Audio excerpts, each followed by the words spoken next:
It's really nice to be here. And how would you like to make some money today? Anyone like who would not want to learn making some money today? You don't want to learn making money? Do you want to make money or you don't? Perfect. So this is what we're gonna talk about. We're gonna talk about making money. But we're not gonna talk about making money. We all are online people. So for us, it's our website which will make money for us. And that's gonna happen with the websites, right? With the traffic. So before we start, I want to start with a small story. A small story that started 5 years back. Just like many of you, I attended my first WordCamp in January 2009.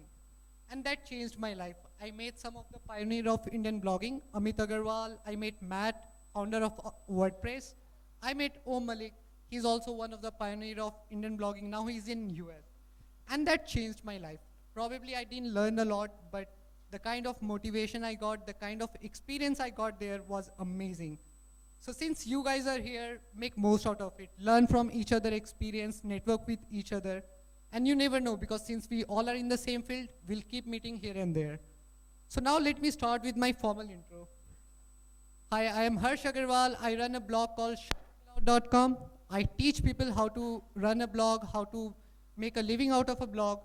I help small businesses to grow their business with the blog. And when I'm not blogging, you'll usually find me jumping from the planes. You'll find me diving in the sea, or you'll find me doing some crazy stuff. So this is me trying to fly at the 10,000 feet. All right, so what are we going to learn today? So to give you an idea, we'll learn about SEO. Now, SEO is a very technical term, but I'll convert the technical side of SEO into human side so that all of you can relate and all of you can do it on WordPress. I'll be telling you about the plugins that you should be using, the things you should be doing on your WordPress blog that will help you to drive more traffic. So first of all, what is SEO? Anyone would like to help me here? What does SEO do? Perfect. So that's actually, the role of SEO. Now the point is, why do we need SEO? See, search engine like Google, Yahoo, they all are, they all work on the algorithm. They are not humans that they come to your blog and make things happen. So to make things, easy for them, we make our site. Hello? Yep. So to make our site more search engine friendly, we do various things. We help them to make the navigation easier for them. And for that, we use many techniques. So that is more SEO. Now, the question is, why do we need SEO? How does it matter? I mean, hello, I am just a blogger. I can write blog posts and that's it. But the point is, when you're online, when you're publishing anything online, when you have a website, when you have a blog, when you're publishing anything, you want people to come to your blog. Now, how do people find you? When you have a question, when you have a problem, you go to search engine, look out for the query. And that's where you found a web page and found a solution. So if you're online, it's your job to make your blog more search engine friendly so that, okay, how many of you use google.com here? Google or any other search engine?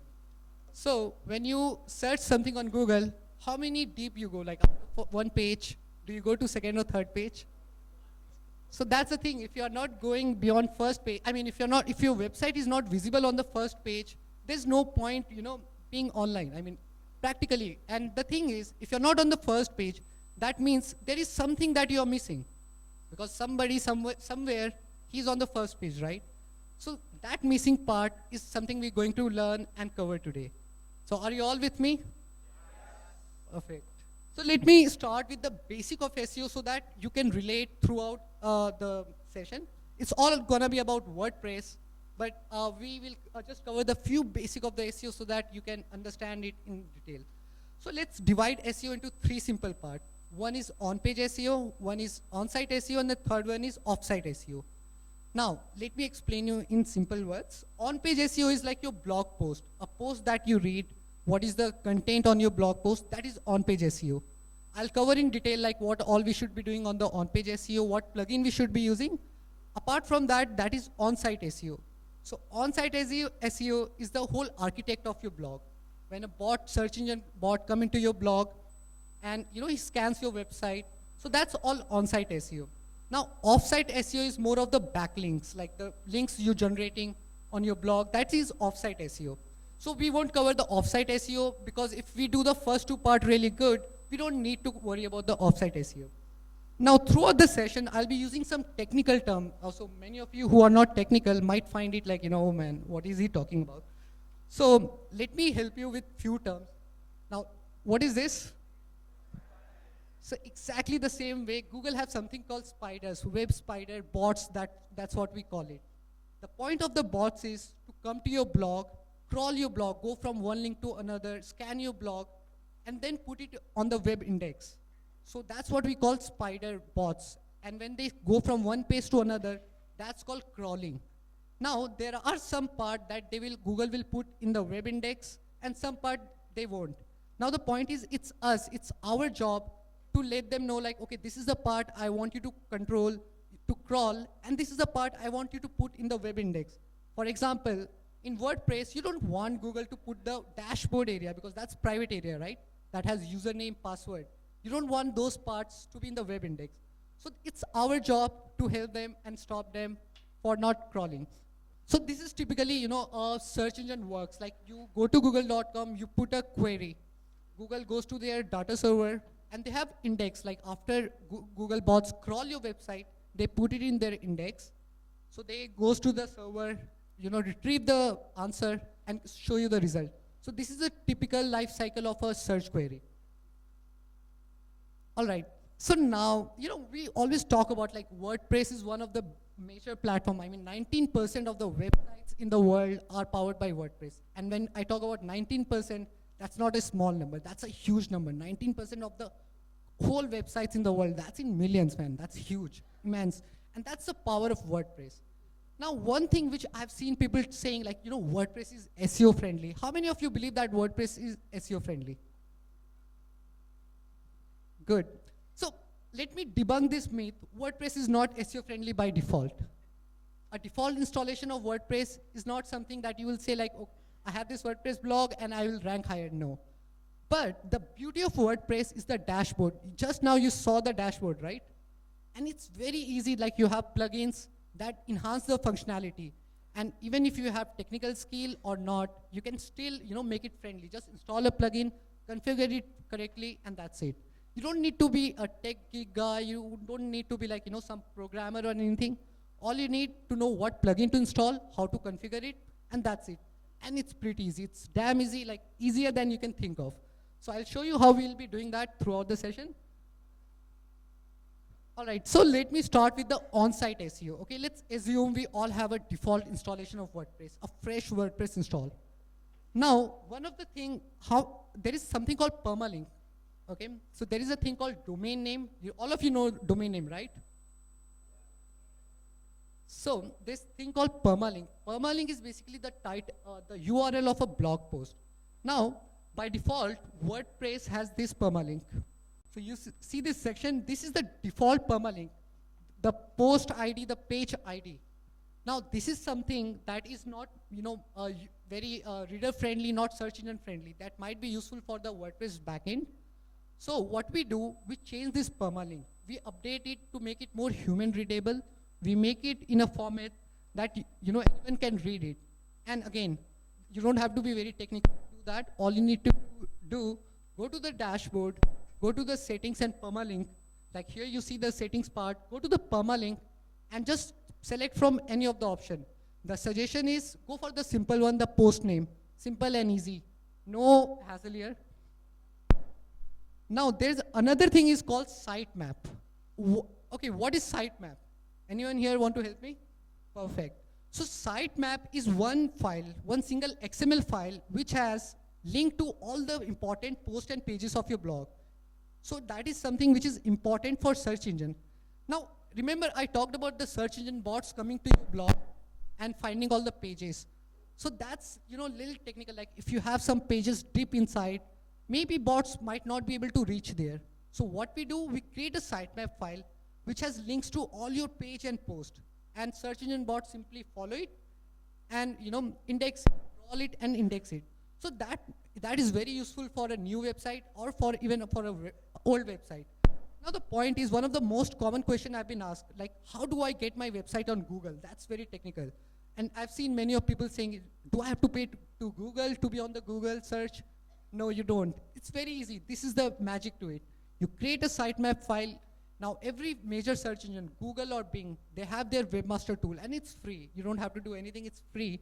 You sign up there, you submit your sitemap file, and they send out the bots like, okay, go to this website, crawl it, and put it in the search. So this file is very important. Now here are 2 tips that will help you to make most out of the sitemap file. One, put your sitemap file link in the footer of your blog. Why? Because that will help search engine bots to quickly find your file, sitemap file. Second, there's another file called robots.txt file. I'll explain what is the use of robots.txt file after this, but you add your sitemap link in your robots.txt file also. All right, so I just talked about robots.txt file. Okay, before that, so how do you generate the sitemap? In WordPress, again, it's easier. You don't have to do anything. It's one-time setup, and that's it. Unlike other websites, there you have to manually update the sitemap. In WordPress, we have dedicated plugins. One of the good standalone plugin is Google XML Sitemap plugin, which is quite old. Another very good plugin is WordPress SEO by Yoast. That plugin has a module called Sitemap. So once you go to that plugin, once you're inside the plugin, again, it's easy. Go to the dashboard, go to the settings, that's it. You click on the generate sitemap, and your sitemap file is generated. That's it. Now, whenever you publish a new blog post, a new page, you don't have to do anything.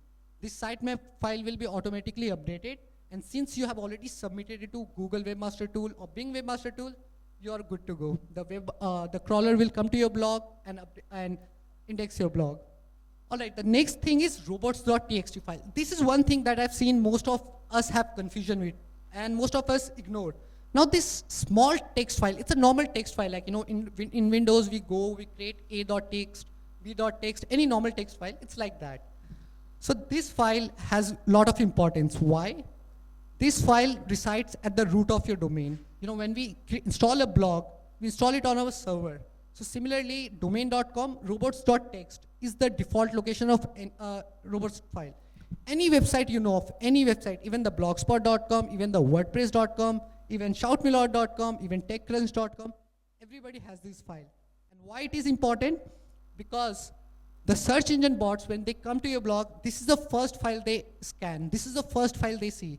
Remember in the previous slide, I told you that add your sitemap file in the robots.txt. So robots.txt file is the first file search engine bots and scan. And why it is important, how it is important, that is something you have to understand, because it will help you throughout your career, throughout your online career. Now the point is, I mentioned that there are some part of the website which you don't want search engine bots or any web spider to come and see. So what we do with this file, we tell them like, man, this is a private section of my site. I don't want you to come here. This is my dashboard, admin dashboard. I have my username, password, and all this detail. You don't need to come here. So that we do with this file. We add just 2 line disallow asterisk. Asterisk is for all the search engine bot. If you want to stop any particular search engine bot, you just need to get the name. For example, Google bots -images. And then we add those directory which we don't want them to index. This is the normal standard format for WordPress that you can use. And you don't need to note it down. I'll share the slide with you after this. Robots.txt file has another importance. Now, a website could be of 4 pages, could be of 40,000 pages. Now, a search engine would put so much, memory to a bot to crawl your website. Now, what will happen if it's a huge website and a bot consumes all the memory while mid of the site? So in that case, what happens when we tell search engine bots, okay, this is the section of site, you don't have to come. So you save some memory, and they spend more memory by deep indexing your website. So this is very useful for the people who already have a blog with lots of pages. Keep in your mind, this is going to be very handy for you. All right, now another major difference. What's the major difference between a website and a blog? Anyone, what's the major difference between a website and a blog? Exactly, that's the normal way of looking at it. Now, the one way of looking at it, a blog can be a website, but a website can't be a blog. That's one way you have to remember. Now, one major benefit of a blog is the ping services. Like a blog, so in a blog, you might update a blog 1 time a day, 5 times a day, 10 times a day. For example, you have a news blog and you want search engine bots to quickly come and index your blog. So how do you do that? So there is something called ping services. And again, in WordPress, that is by default. What happens when you publish a new blog post? It goes ping the server, tell the client like, hey, I have a new blog post, tell the Google search bot, I have a new blog post, come and scan my blog. Search engine sends their bot, okay, crawl the new blog post and put in web index. And it happens in real time. Now, the point is, by default, WordPress has one ping services. You can enhance it by adding more ping services. There are many independent web directories, many other search engine bots that also look out for the post. So you can simply do a Google search for WordPress ping list, copy the list directory, and go to settings, writing section of your WordPress dashboard, and update the ping list. All right, so another section is indexing and no indexing. How many of you know what is no indexing? No indexing, anyone? Perfect, that's answer. So he's saying no index means that we tell Google or any other search engine bots that, okay, this page we don't want you to put in the web index. And why do we do that? Well, as a webmaster, it's again our duty, our role to give search engine quality, everything quality. Now in WordPress, we have categories, we have tags. Now understand, the categories and tags are there for a reason. That is for the user navigation, that is for your own structuring your blog. For example, you might have a sports blog, you might write about cricket, you might write about tennis, and you might write about football. So when you're writing a post about cricket, you put it in certain category. Similarly, if you're writing about Sachin Tendulkar, you'll add the tag Sachin Tendulkar. You're writing about Brand Lara, you'd use the tag Brand Lara. But that is for the user navigation. That doesn't add any value to the search engine. So what we do, we tell search engine bots that, okay, Baba, this is the site, this is the part of the site we don't want you to index. Now, how do we do that? Again, it's easy with the help of plugin. So we use a plugin called SEO by Yoast. It's one of the most popular plugin. It's free. And there is a section there where you, in the taxonomies, you tell the search engine bots, okay, text, categories, we don't want you to index. Similarly, we do with the media files, attachment files. So, and this is the settings. So, I mean, obviously you can't adopt this right now. What I recommend, note it down how to set up WordPress SEO by Yoast plugin, and you'll find a detailed tutorial. And this is going to be very useful for the overall SEO of your WordPress blog. Now, another thing, like, okay, text part, it's easy to crawl. You see the word, you understand the word. But when there is image, search engine bot doesn't understand what an image is all about. So how do search engine understand what an image could be about? Alt tag. So there is something called alt tag. So that actually tells Google like, okay, this is the image, the alt tag is called WordPress SEO, and that's what this image is all about. So in this case, I've added an image and I've added the title and the alt tag as WordCamp Baroda. Now this is relevant to my post. This also makes my blog post SEO friendly, and this also helps search engine bots to understand what is an image about. Now this is one way of doing it, but again, you know, adding image, alt tag all the time, that's a headache, that's a task. Especially you have an old website and you don't want to do that, go back and edit all the, you know, images. So what we do, again, we take the help of plugin. We automate things, we automate as much as we could without, you know, like have to do much of manual work. So there is a plugin for that also. It's a very popular SEO plugin by Vladimir. It's called SEO Friendly Images. So once you install the plugin, all you need to do, you set up it once, and there's one thing that you just take care of. Whenever you uploading a new image, you put the image name with the alt tag you want to use. So for example, in this case, I wanted to upload WordCamp Baroda. So instead of using IMG001 or anything like that, before uploading my image, I'll simply change the name to WordCamp/Baroda.jpg or whatever format it is. So this is the plugin SEO Friendly Image. Wow. So that was pretty much about on-site SEO. And there's one thing which is very important that, you know, all of us who aspire to become a blogger or is a blogger to know, Google or any other search engine bots love an authority website, a niche website. So for example, if you want to read about WordPress, I could be a blogger who write about WordPress. He could be a blogger who write about WordPress. He has a personal blog where he write about WordPress, where he write about his food habits, where he writes about his sports. Now from the search engine point of view, they want to give something quality to a user who's looking for an answer. So what they do, prefer a niche website, a website which is just created for one purpose. So whatever websites you're creating, whatever blog you're creating, go for a niche. Go for the more concentrated niche you would go for, you can become more authoritative in a smaller time. Plus you will have better ranking. So that is just one thing that that is gonna help you throughout. All right, how many of you know her? All right, so we got one. Okay, so the thing is, now the next thing come is the on-page SEO. We talked about the on-site SEO. It's the on-page SEO that matters the most. Now, what is on-page SEO? The on-page SEO is your blog post. Now, think from the point of view that search engine is just a machine language. It's just some line of codes that comes to your blog and decide, hey, this page is going to be useful. Should I rank it on the first page or should I rank it on the 5th page? Now, how easy it is to make a bot fool, man. I mean, it's so easy, right? It's a machine language. So there are certain things that a search engine bots look out in a post. Now, what are those things that we're gonna discuss now? And what are the plugin we will be using to achieve it? That we'll look into that. Now, the first and the foremost thing we see in a blog post is the blog post title. The title of the post, like, hey, so today's topic is learn WordPress SEO in 50 minutes. Now my title is SEO, WordPress SEO. That's my target keyword.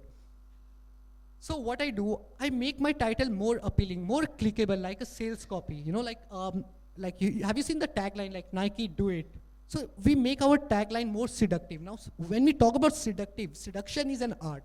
And seduction means that make it appealing, make it like clickable. That's what the art of writing a good sales copy. That's the art of writing a good post title. So try to make your post title more, attractive, more clickable, and make it more targeted. The more longer you go, the much easier it is. Like I could write WordPress SEO guide here. I could use learn WordPress SEO in 50 minutes. I can use the easiest way a beginner can learn WordPress SEO right here. So the point is you have to optimize. You have to play with the words. You have to make sure, you have to find out which is working out for you. That's called writing the most seductive title. All right, there is a thing called keywords. I mean, most of the time you are seeing people saying, your post should be keyword optimized, your blog should be keyword optimized. That's a normal query, right? Now, what is the keyword that we talk about? The point is when you write a blog post, when you write a page, when you write anything online, you're writing it because you want to be found. You want to be seen by the people. Now, the point is, how would you be seen? When you know what people are searching for, right? If I know that people are searching for WordPress SEO guide, then I will optimize my post for that particular keyword. For example, let's say, can I have some volunteer, like raise some hands, please? How do you search when you want to learn how to install WordPress? What is the query that would you use in Google? Installing WordPress?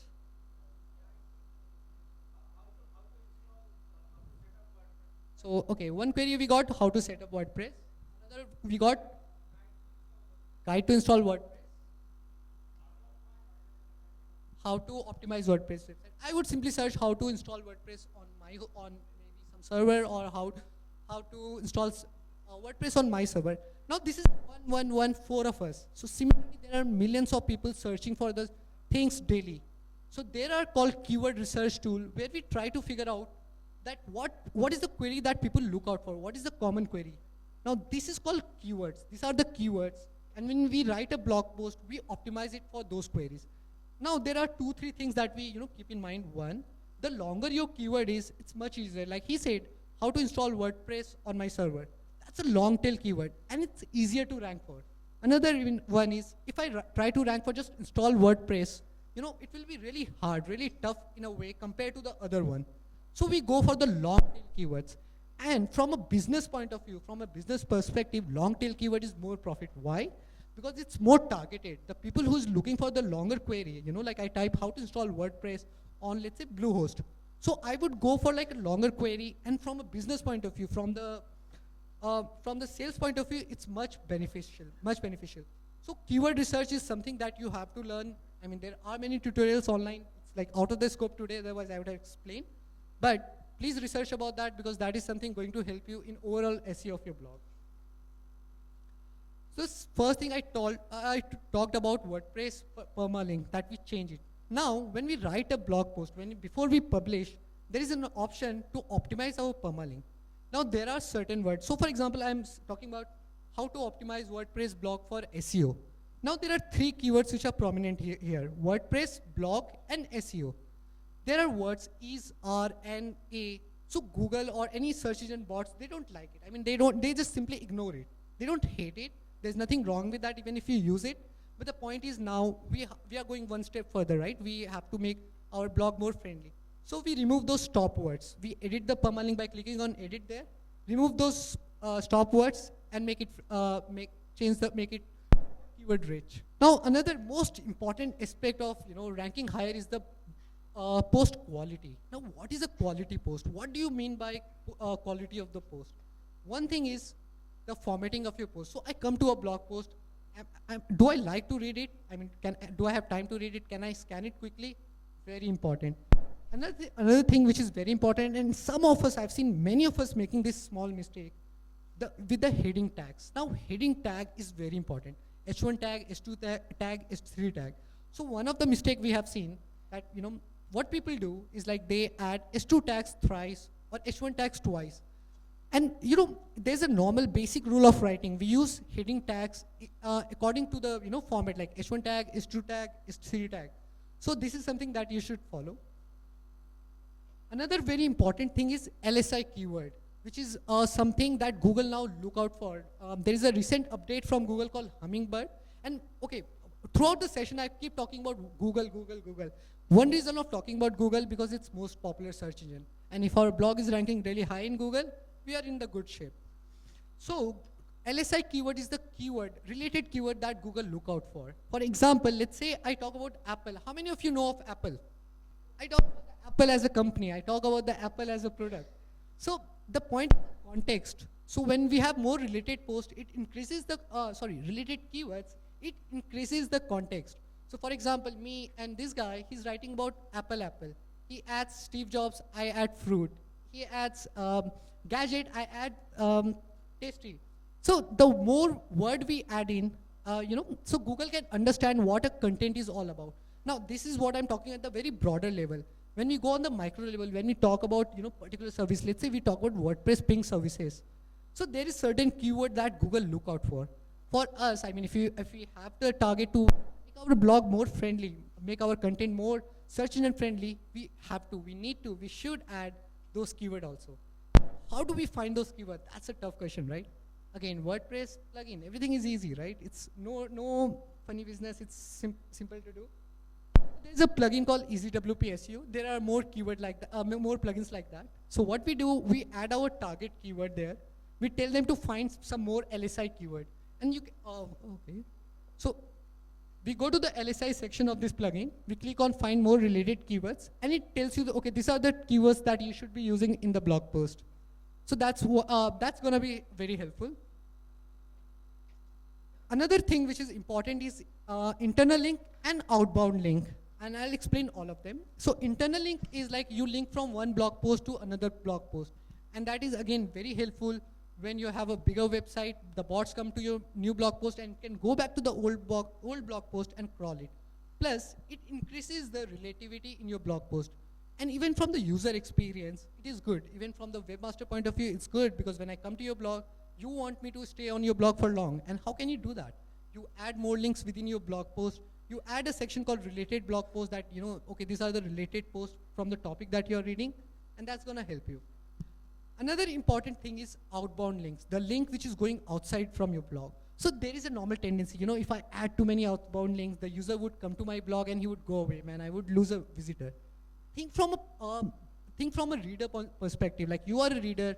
Right now I'm talking about WordPress SEO. If I just talk about Lsi, and I didn't explain that to you, what would you have done? You would go to Google and search it. But that was a bad user experience. I could have simply, add a link to a good web page in the anywhere that talked about Lsi better than me. That's it. I mean, you actually helping your user to learn more. You're helping your user to have a great experience. So link more. Now link out to the good website, which Google already, rank higher. Google think it's good. Now, it's not about the Google, it's about you. When you're searching for something, when you have something to link to, go to google.com, search for Lsi keyword, See 4-5 pages. See which page can explain you in the much simpler way. If you can understand, your readers can also understand. Another important thing is meta title and meta description. Again, I talked about the selective title. So this is again very useful. The plugin WordPress SEO by Yoast adds these boxes in the after the blog post in the post editor section of WordPress. Simple. It's don't go with the technical words. Once you start using it, it will be like very easy ball game. So what we do in the meta description, again, like the way I talked about meta title, like the title of the blog post, in 156 character, we make our post, post description more seductive. Again, we make it like a sales copy. Understand the user intent, why a user is searching for. For example, I might be searching for how to install WordPress. Now, in 156 character, I would try to seduce him to come to my blog. How would I do that? I'll tell them, this is the most simplest guy you ever need to learn how to install WordPress. Or you can optimize in much better way. In 156 character, you do that. Okay, another thing, it might be losing little relativity over the time, but it's again very useful. So this is mostly about on-page and on-site SEO. Now there are some search engine ranking factors which are proven, which has been told like, if you do that, your website would be much better. Now Google is getting smarter. They are turning away from the technical SEO to the much better user experience. And how they are doing it. So there are few things that is known that if you do that, your ranking would improve. And the one and the most important thing is your web loading time, your loading time of your website. The faster your website load, it's easier for user to stay on your blog more. Now, again, in WordPress, we have certain plugins which help us to do that. So think about this, like you searching for some solution in Google, you click on 3 pages. One page loads in 2 seconds, another page loads in 20 seconds. Obviously, when we are in when we're searching for a solution, we are restless creature. We don't have enough time, enough patience to wait for 20 seconds to page to load to find an answer. So what we would do, we'll simply click the page, we'll click on the second result. So loading time is very important. Now, again, when you're in WordPress, we have plugins. So the first and the most popular plugin that I could recommend is W3 Total Cache plugin. So what this plugin does, so in WordPress, when I come to your blog, I put I say, let's say your website is domain.com about page, I want to see that page. So in what happens, WordPress go to the database, pulls out that page, and it takes some time to serve that. So that is for one user. Now, if you have million users coming to your page all the time, that may make your website slow, put lots of load on your server. So what we do, we use a cache plugin. We use a plugin like W3 Total Cache. And what it does, it creates the static file of those pages. Instead of serving it from the database, it creates a static file, not the dynamic file. It serves the file directly from the cache folder. Another useful plugin is WP Smartsheet. Now, images are very useful for your blog post because it makes it look beautiful. Images speaks 1,000 words, and they are useful. But one major problem with the images are they are very big, they are huge. And if you use too many images, that increases the load time of your blog. So what we do, we use a plugin called WP Smartsheet. Now in WordPress, how do we get more sharing? One, we add social sharing button. Like we help people, okay, you like this page, you want to share, here are the buttons you can use and like it on Facebook. You can share it on Twitter. So there is a one useful plugin called DigDig, which adds the sharing button on your blog. Another thing that you can do is add call to action. When you're writing a blog post, you have written an amazing blog post. Now you have to tell your user like, okay, what do you want to do next? Tell them if you like it, comment on it. If you like it, share it on Facebook, share it on Twitter. And people do that. Once you start doing that, you'll be seeing the increased number of sharing on your blog. So this is about that. Now, there are few advanced techniques which is like already helping out many of you, which is already working out. One of them is Google Authorship. Now, what is authorship? So now Google is again moving one step ahead. So instead of going domain to domain, they're going author by author. So if you're a credible author who writes on New York Times, who writes on businessinsider.com, so you can as an author, you might be writing on 10 multiple blogs. So how to go relate to that? So now Google have implemented something called Google Authorship. And that also give birth to Google Author Rank, which is going to be very handy in coming years. That in coming years, that is going to be one of the biggest ranking factors. So if you have a WordPress blog, implement Google Authorship. How do you do that? Again, use the plugin, use the custom code. Custom code is much better, but if you are not a coder, if you're not a technical guy, there are plugins for this. You can use plugin Google Author Link in this case, a simple plugin which works for single author and multiple author blog both. Another thing now, one thing is there, like even if you're on the first page of the Google, how do you increase CTR? Like if you're ranking on the 5th or 6th number, how do you get more clicks there, right? You actually nailed it, you're on the first page, but you're sitting there on the 5th, 6th. And you know, we are like lazy people, we don't scroll much. We just click on the first, second, third and try to find an answer. So there's one thing called star rating. Like when you're reviewing a post, you can add a rating there. In WordPress, again, there is a plugin called Author Review. It's by Hesham, one of my good friend. And this is a free plugin. Once you install the plugin, you configure it. Whenever you're reviewing a blog post, you add your own rating, you add your own summary.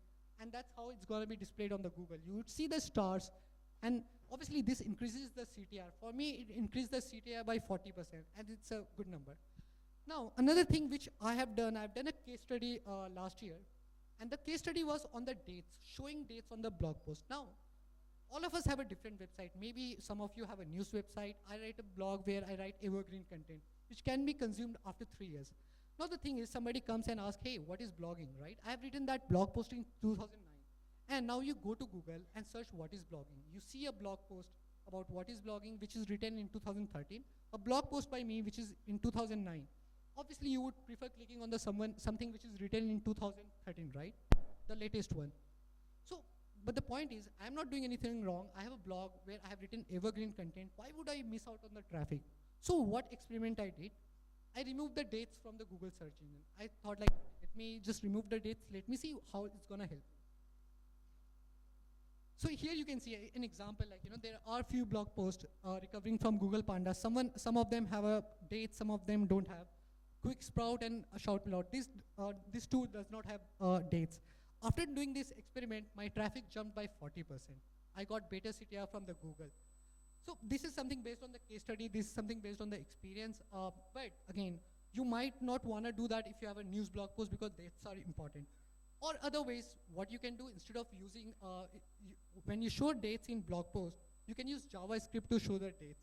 Now, I'm not a coder, but yes, you can always hire a WordPress developer. We have so many amazing people here. Find it and use JavaScript to show dates in your blog post. That is going to help improve your CTR from the search engine. Otherwise, now, how would you hide dates? So there is, again, another plugin, amazing plugin called Date Exclusion SEO plugin.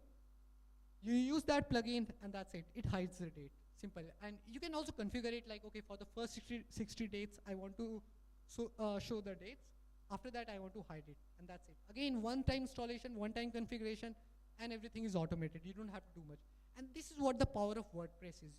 It actually enables anyone, like literally anyone, who has technical knowledge or don't, they can get a blog, they can get a website, and work on it like without have to be tech mambo that, okay, I have to do this, do that.